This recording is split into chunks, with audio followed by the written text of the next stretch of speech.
ঢেকিয়াজুলিত school বাছৰ ওপৰত বাকৰি পৰিল প্ৰকাণ্ড গছ। আজি পুৱা ঢেকিয়াজুলিৰ মিঠা আমত স্কুলীয়া ছাত্ৰ ছাত্ৰী কঢ়িয়াই অনা বাছৰ ওপৰত পৰিল প্ৰকাণ্ড গছ। ঢেকিয়াজুলি চেণ্ট উৰ্চুলা হাইস্কুলৰ ছাত্ৰ ছাত্ৰী কঢ়িয়াই অনা বাছৰ ওপৰত স্কুলৰ প্ৰৱেশদ্বাৰতে পৰিল গছ। পুৱা স্কুলৰ প্ৰৱেশদ্বাৰত সোমোৱাৰ সময়তে কাষত থকা প্ৰকাণ্ড গছ বাগৰি পৰে। এই শোকাবহ ঘটনাত বাছখনত থকা কেইবাজনো ছাত্ৰ ছাত্ৰী আহত হয়। প্ৰতিকূল বতৰৰ পিছতো প্ৰশাসনে স্কুল বন্ধ ৰখাৰ নিৰ্দেশ নিদিয়াক লৈ প্ৰতিক্ৰিয়াৰ সৃষ্টি হৈছে।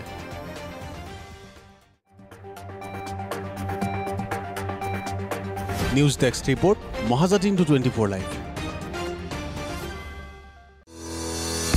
বৰ্ণ টু ফিট বিভিন্ন মানসিক প্ৰত্যাহ্বানৰ মুখামুখি হ'বলৈ অনুপ্ৰাণিত কৰিব পৰা এখন বিশেষ গ্ৰন্থ। আপোনাৰ আৰু আপোনাৰ শিশুটিৰ শাৰীৰিক আৰু মানসিক প্ৰত্যাহ্বানৰ শক্তিশালীভাৱে মুখামুখি হ'বলৈ আজিয়ে ক্ৰয় কৰক বৰ্ণ টু ফিট। এমাজনতো উপলব্ধ।